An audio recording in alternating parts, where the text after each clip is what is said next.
Example लेके बता रहा है। ये एग्जाम्पल है 4 सेगमेंट इंस्ट्रक्शन पाइपलाइन। 4 सेगमेंट इसने मान लिए। जो भी थ्योरी हमने पढ़ी हुई थी वो सारी थ्योरी है। उन सेगमेंट के नाम क्या हैं? Fetch instruction. पहले मैं आपको ये वाला डायग्राम बता रहा हूँ, फिर उसके बाद वो वाला डायग्राम लिखेंगे। सबसे पहले क्या करना है? पहली इंस्ट्रक्शन को फैच किया जाएगा।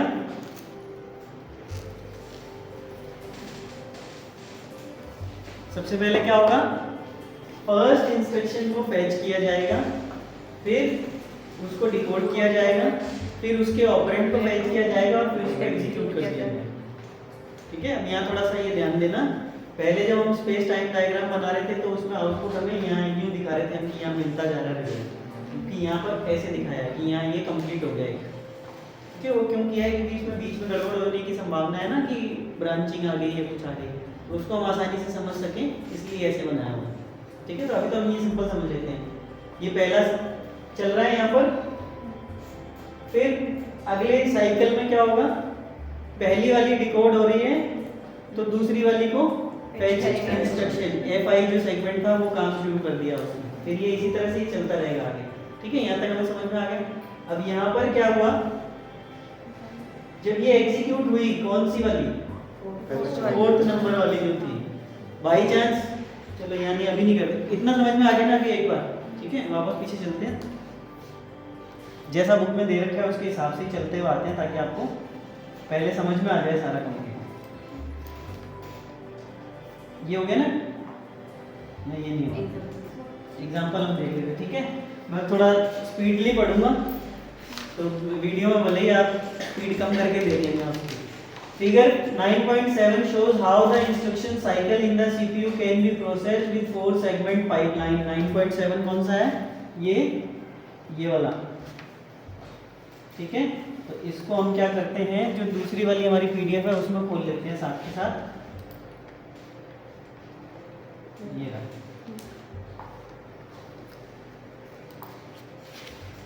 ठीक है, ये दिखाया हुआ है fetch instruction from memory. Segment 1 में क्या किया हुआ है?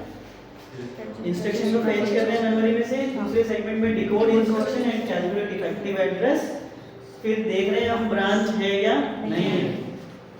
यही तो पता चलेगा हमें कि ब्रांचिंग है या नहीं है। अगर है ब्रांचिंग तो क्या करना है? अपडेट प्रोग्राम काउंटर, क्योंकि प्रोग्राम काउंटर में हम क्या रखते हैं? अगली इंस्ट्रक्शन का एड्रेस।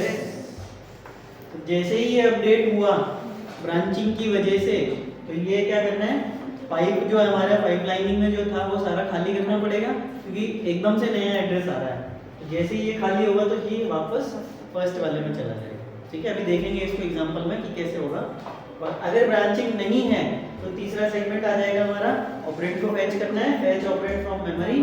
फिर चौथा सेगमेंट आ जाएगा एग्जीक्यूट इंस्ट्रक्शन। फिर देखेंगे इंटरप्ट। इंटरप्ट मतलब हाँ, अगर है इंटरप्ट मतलब क्या होता है? व्यवधान। व्यवधान से क्या होता है? डिस्ट्रैक्ट हो जाती है चीजें। तो डिस्ट्रैक्ट होके क्या हो जाता है? जो नॉर्मल सीक्वेंस ऑफ एग्जीक्यूशन होता है वो चेंज हो जाता है। मैं आपसे बोलते बोलते इधर खट के आवाज हुई, मेरा ध्यान इधर चला गया, आपका ध्यान भी उधर चला गया, है ना? नॉर्मल जो सीक्वेंस ऑफ एग्जीक्यूशन थी, इंटरप्ट आने से वो चेंज हो जाती है जनरली। तो जैसे ही इंटरप्ट आएगा, हाँ आया, तो उस इंटरप्ट में क्या कहा गया था कि कहीं और जाने के लिए, मान लो यहाँ से आ जाए, नीचे मैडम बुला रही हैं, प्रिंसिपल बुला रहे हैं आपको, तो ये हमारे लिए नॉर्मल क्लास का जो एग्जीक्यूशन था उसके लिए क्या है? ये एक इंटरप्ट है। या तो मैं कह दूंगा कि ठीक है मैं बाद में आऊँगा, अभी क्लास ले रहा हूँ, तो मैंने क्या कर दिया? नो, और मैं वापस नॉर्मल एग्जीक्यूशन स्टार्ट कर दिया जो हमारी क्लास चल रही थी। लेकिन अगर ऐसा इंटरप्ट आता है कि मैडम ने कहा सर तुरंत आओ, बहुत अर्जेंट है, तो मैं क्या करूँगा? यस, उस इंटरप्ट के लिए जो भी मुझे इंस्ट्रक्शन वहाँ से मिली होगी कि ये कागज़ लेके आ जाओ, ये फाइल लेके आ जाओ, नीचे कोई आया है, कुछ भी हो सकता है, तो मैं उसके हिसाब से उसकी हैंडलिंग करूँगा और प्रोग्राम काउंटर को अपडेट करके फिर यहाँ चला जाऊँगा कि बैठो आप 10 मिनट ये पढ़ो या वो पढ़ो। नॉर्मल पढ़ाई जो हम कर रहे थे उसको छोड़ के मैं क्या कह दूँगा आपको? कुछ और दे दूँगा काम कि ये पढ़ लो, तो 10 मिनट में आ रहा हूँ, 5 मिनट में आ रहा हूँ। समझ में आ गया? ये डायग्राम समझ में आ गया? ठीक है, अब इसकी थ्योरी पे चलते हैं वापस।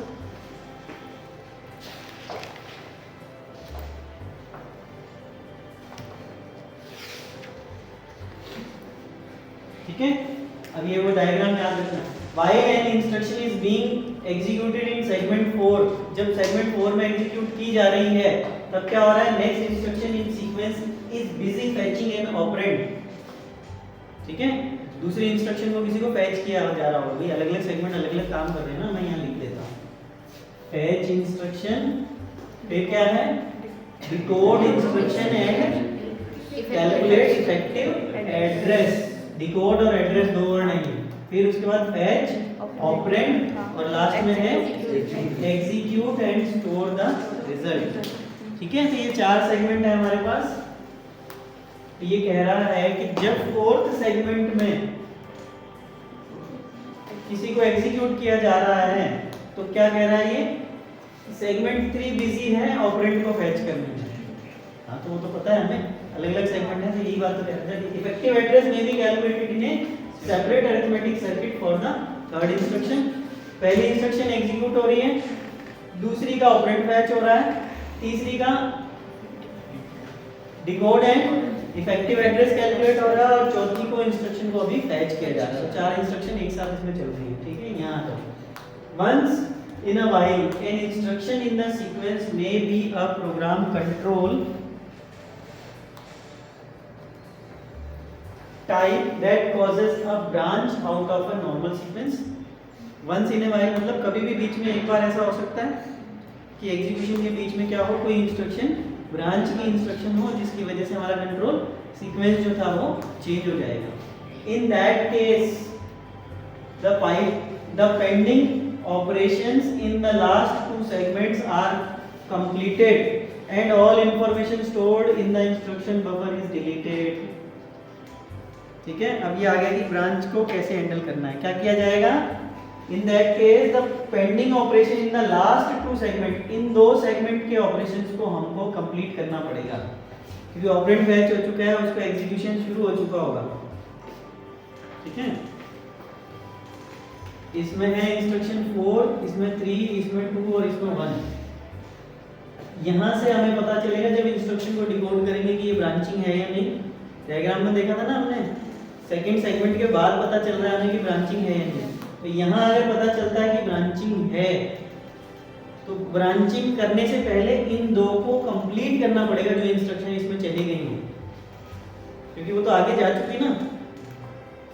जैसे सिंपल वोट डालने वाला देख लो आप, वोट डालने जाते हैं, आप में से कोई गया नहीं होगा, पर उसमें क्या होता है, अंदर आप जाते हो सबसे पहले चेक किया जाता है तो गया है क्या, चलो फर्जी तो हो गया 18 साल का। चलिए, क्या होता है, सबसे पहले आपको वहां पर वो आपका वोटर आईडी चेक करते हैं, आपका लिस्ट में नाम है या नहीं है, सेगमेंट 1। दूसरे सेगमेंट में वो क्या चेक करते हैं, आपको निशान लगाते हैं उंगली पे और वो उधर दूसरे वाले से वेरीफाई करता है, चेक कर लिया इसको कि नहीं कराया कि साहब हाँ कर लिया। फिर तीसरे में आपको कहते हैं कि जब मैं यहाँ से बटन दबा दूं तब आप क्या करना कि वोट डाल देना। तो हमने यहाँ पे क्या देखा कि बीच बीच में क्या हो सकता है, हमारा ब्रांचिंग की कोई इंस्ट्रक्शन आ सकती है, जिसको हमने यहाँ देख लिया कि जैसे ही हम इंस्ट्रक्शन को डिकोड करेंगे कि क्या इंस्ट्रक्शन है, वैसे ही हमें पता चलेगा कि ये कैसी इंस्ट्रक्शन है, ब्रांचिंग की इंस्ट्रक्शन है। तो अगर ब्रांचिंग की इंस्ट्रक्शन है तो इसके आगे अब क्या होगा, नई इंस्ट्रक्शन वो आएगी जहाँ ब्रांच जानी है। तो ये पीछे वाला सब खाली होगा और आगे वाला क्योंकि जा चुका है तो उसको हम खाली नहीं कर सकते, इसके आगे वालों को तो हमें वेट करना पड़ेगा कि ये दोनों अपना काम कंप्लीट कर लें। तो ये 2 सेगमेंट जब तक अपना काम कंप्लीट नहीं कर लेते तब तक हमें क्या करना पड़ेगा, उतनी देर वेट करना पड़ेगा। ठीक है, in case of pending operations in last 2 segments are completed and all information stored in the instruction buffer is deleted. पुराने वाले बफर की सारी डिलीट हो जाएंगी, आगे वाली अपना काम कंप्लीट करके फ्री हो जाएंगी। ये लाइन थी हमारी। यहाँ पर जो आदमी था एकदम से यहाँ से पता चला कि साहब क्या हुआ, अब इस काउंटर पर टोकन जो बटे हुए थे वो इस काउंटर पर नहीं मिलेंगे, अब टिकट उधर काउंटर पर मिलेगी।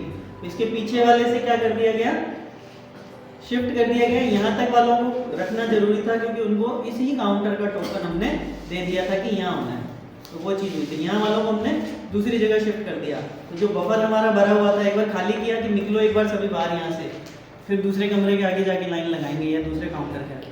तो यहाँ पर भी ये चीज़ होगी।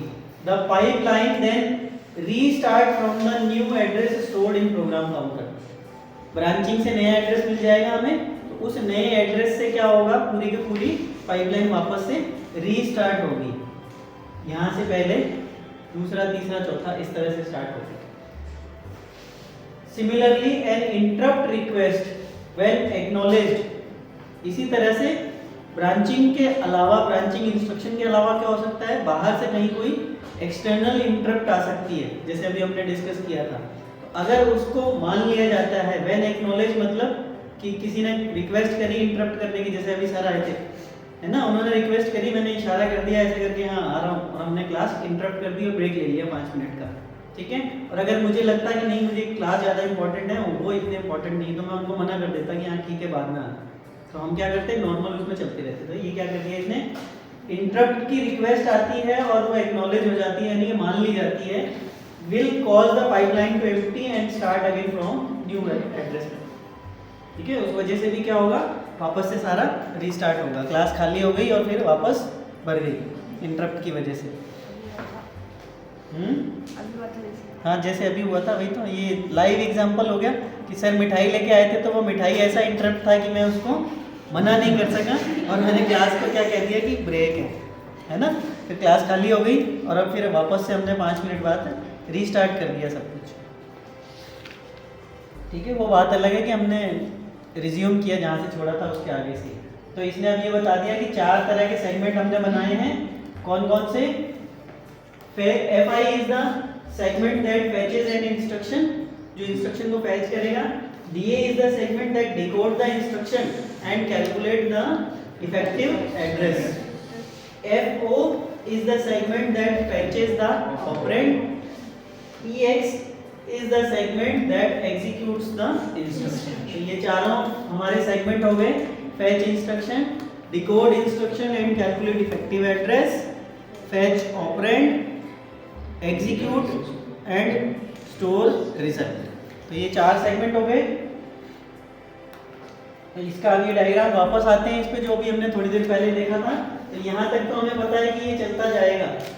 फिर यहाँ पर आप देखिए, तो यहाँ पर क्या हुआ, कौन सी इंस्ट्रक्शन पे जाके हमें पता चला कि ब्रांचिंग आनी है, ठीक है। तो ये इंस्ट्रक्शन नंबर 1 2 3 4 ये इंस्ट्रक्शन चलती चली जा रही थी। यहाँ पर इसको नीचे पढ़ देता हूँ मैं, ताकि आपको बाद में आसानी रहेगी। Assume now that instruction 3 is a branch instruction. Instruction 3 is a branch instruction. तो जब ये डिकोड हो रही है इंस्ट्रक्शन, तब हमें पता चला कि ये क्या है, ब्रांचिंग की इंस्ट्रक्शन है, पता चला। तो ब्रांचिंग होने पर हमें मालूम है कि इसके आगे वाले जो थे वो तो हमें पूरे कंप्लीट करने हैं। तो ये आगे वाले इसके कौन थे, ये दोनों, तो इन दोनों को तो एग्जीक्यूट किया गया, लेकिन इसके बाद वाले जो थे उसको क्या कर दिया गया, खाली कर दिया गया ये, ठीक है। और जब ये यहाँ तक ये सब खाली हो गई पाइपलाइन, हम यहाँ पे आते हैं, जब यहाँ आए सब कंप्लीट खाली हो गया, तो यहाँ से वापस रीस्टार्ट कर दिया, जो भी ब्रांचिंग का इंस्ट्रक्शन का एड्रेस था उसके हिसाब से, ठीक है। Assume now that instruction 3 is a branch instruction. As soon as this instruction is decoded in segment, जैसे ही इसको डिकोड किया जाएगा in step decoded in segment DA in step 4, जो 6 स्टेप थे उसका चौथा स्टेप बोल रहा है, ठीक है। सेगमेंट में तो हमारा दूसरा ही सेगमेंट होगा ही। The transfer from FI to DA of the other instruction is halted. जैसे ही ब्रांच होएगी वैसे क्या होगा, इन दोनों में जो भी था उन सबको रोक दिया जाएगा, है ना। इसमें जो भी करने वाले थे हम वो सब रोक दिए गए, और आगे वालों में कंप्लीट होने का इंतजार करना है हमें, until the branch instruction is executed in step 6।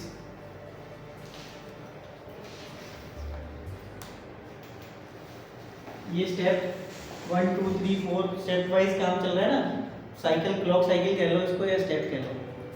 क्या किया, यहाँ से पता चला कि ये क्या है, ब्रांच इंस्ट्रक्शन है, मालूम चल गया। अब ये ब्रांच इंस्ट्रक्शन एग्जीक्यूट करनी है, हमें करनी पड़ेगी। तो ये दोनों तो ऊपर जो चल रहे थे वो चलते रहेंगे, ये यहाँ आ गया और ये यहाँ आ गया। क्या होगा यहाँ पर, जो ये डिकोड हुई इंस्ट्रक्शन कि ये ब्रांचिंग इंस्ट्रक्शन है, ये तो एग्जीक्यूट करनी पड़ेगी ना हमें, तभी तो हम पहुंचेंगे उस एड्रेस पर। तो ये एग्जीक्यूट जब तक नहीं होगी, कौन से स्टेप 6 तक, फिर ये 6 पे जाके जब आ जाएगी तब हमें पता चल जाएगा कि नया जो इंस्ट्रक्शन है वो कहाँ है और कौन सी है।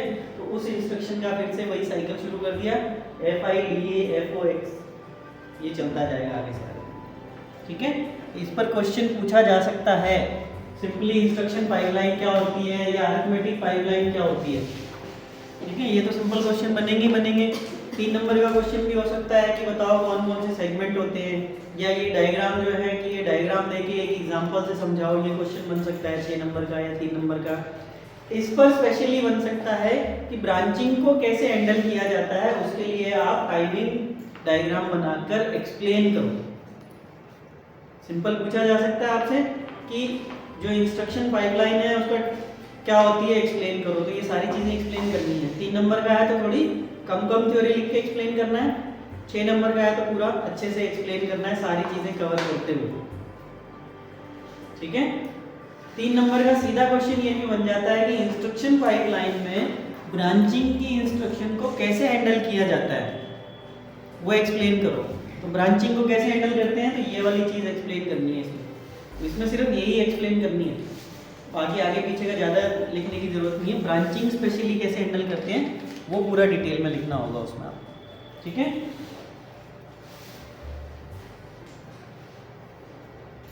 अब इसमें कॉन्फ्लिक्ट्स क्या क्या हो सकते हैं। कॉन्फ्लिक्ट मतलब टकराव हो सकते हैं। क्यों? क्योंकि एक साथ कई सेगमेंट काम कर रहे हैं। तो जैसे अभी थोड़ी देर पहले हमने कहा था कि अगर घर में एक ही बेड है और 2 बच्चे हैं तो दोनों में लड़ाई होगी उसको लेके। किसी दिन तो आप संभाल लोगे, किसी दिन नहीं भी संभाली जाएगी, है ना। फिर हमने सॉल्यूशन निकाला था उसका कि दोनों को अपना सेपरेट लाके दे दीजिए ताकि वो अपने अपने बिजी हो जाए। तो फिर भी यहाँ पर भी कुछ कॉन्फ्लिक्ट हो सकते हैं। ये भी क्वेश्चन आ सकता है कि पाइपलाइनिंग में क्या क्या कॉन्फ्लिक्ट हो सकते हैं, वो सब एक्सप्लेन करो। क्या क्या कॉन्फ्लिक्ट हो सकते हैं? In general there are 3 major difficulties that cause the instruction pipeline to deviate from the normal operation। Conflict होने से क्या होगा, जो नॉर्मल ऑपरेशन है उससे वो हट जाएगा। डेविएट होना मतलब हट जाना, अपने एक जगह से एक लाइन में चलते हुए आप डेविएट हो जाते हो, हट जाते हो, कहते हैं ना अपने लक्ष्य से भटक जाना। तो वो भटक सकता है। क्या क्या कॉन्फ्लिक्ट है उसके लिए? Resource conflict. रिसोर्स कॉन्फ्लिक्ट मतलब जो रिसोर्सेज काम में लिए जा रहे हैं। रिसोर्सेज क्या होंगे? हमारे हार्डवेयर सॉफ्टवेयर जो भी हैं वही है। जैसे अभी मैंने कहा कि जो बस है हमारी, मेमोरी से रीड या राइट का ऑपरेशन है, एक साथ रीड करना है मेमोरी में एड्रेस को, बाई चांस एक साथ एड्रेस को ही रीड करना है। एड्रेस और डेटा बस तो हमने अलग अलग कर दी, पर एक साथ एड्रेस एक्सेस करना है 2 को या एक साथ डेटा एक्सेस करना है 2 को, तब हमारे पास उसका कोई है ही नहीं, हल नहीं है, क्योंकि एड्रेस बस और डेटा बस तो एक एक ही है दोनों। ठीक है, यहाँ क्या कहा है इसमें? Resource conflicts caused by access to memory by 2 segments at the same time।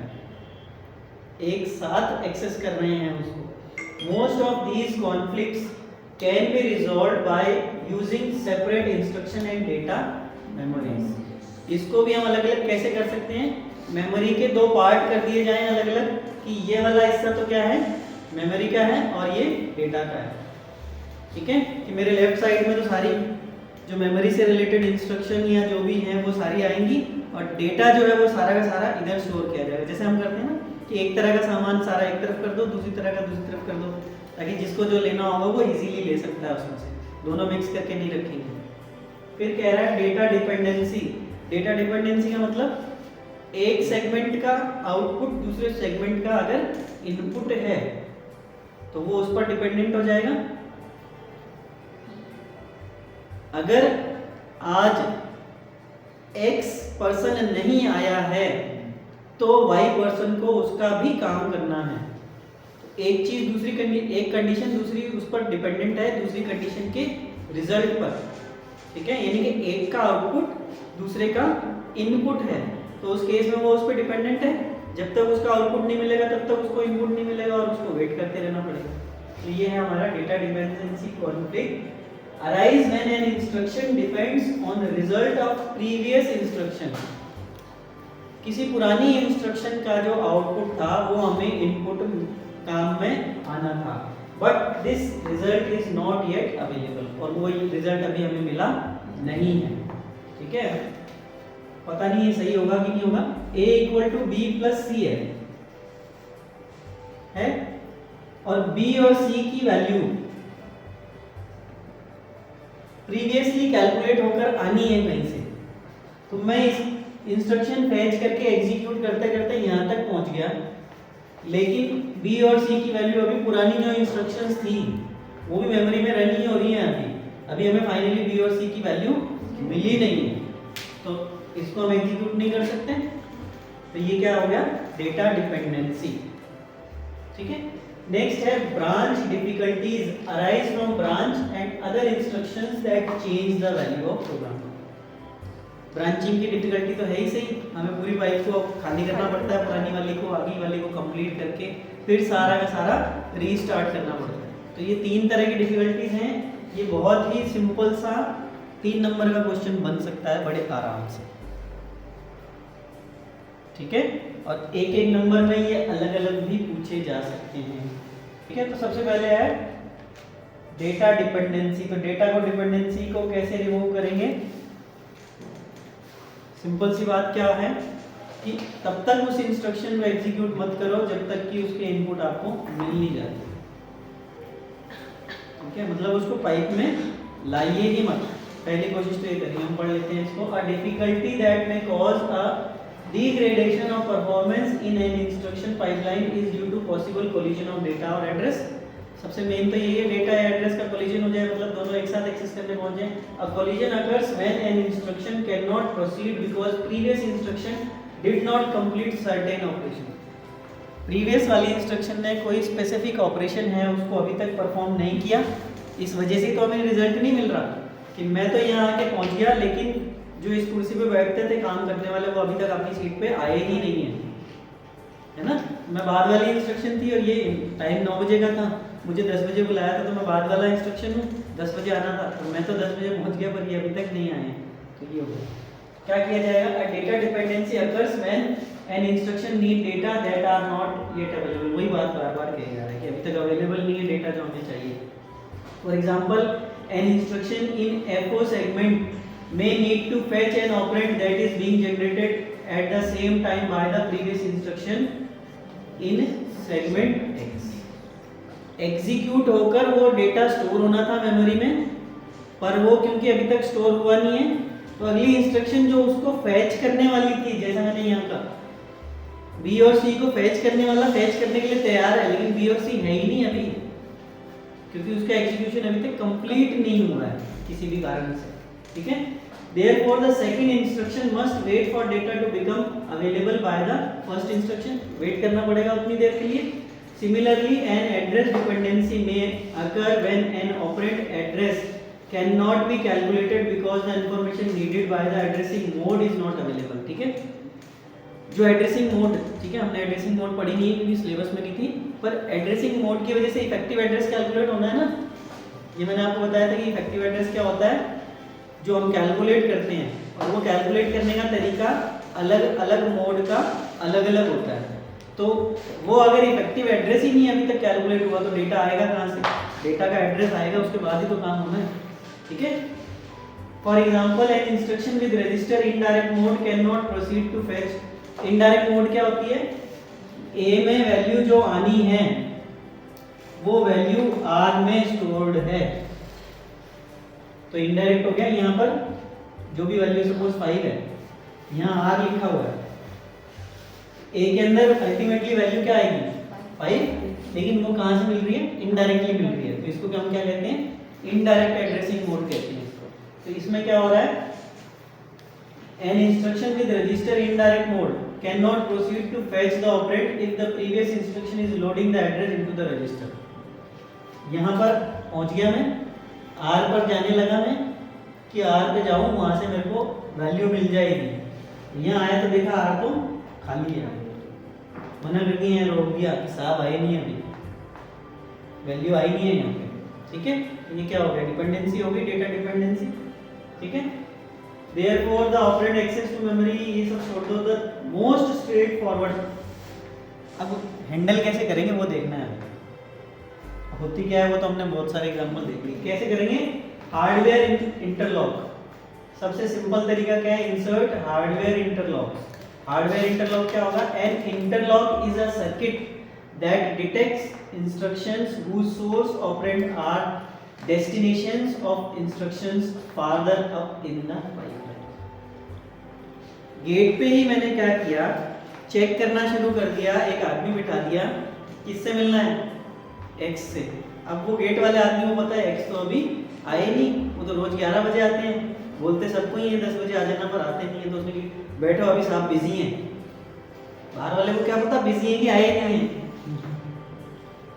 पर हैंडल कर दिया, उसको लॉक करके रख दिया वहां पे। तो ये यही चीज है कि क्या करें हम, एक ऐसी मैकेनिज्म जो पहले से ही डिटेक्ट कर ले कि क्या ऐसा कोई डेटा है जो आगे किसी इंस्ट्रक्शन की इनपुट में काम आना है। अगर ऐसा है तो या तो उसको पहले एग्जीक्यूट करके स्टोर करवा दो, और तब तक इसको क्या करे रखो, रोक के रखो। इसी इंस्ट्रक्शन को लोड ही मत होने दो, फैच ही मत होने दो, बात ही खत्म, फिर झंझट नहीं रहेगा। ठीक है, ये वाला तरीका है क्या? Hardware interlock. वापस पढ़ते हैं। Interlock circuit that detect instructions whose source operand, वो इंस्ट्रक्शन जिसके सोर्स ऑपरेंड क्या है? Our destination of instructions farther up in the pipeline.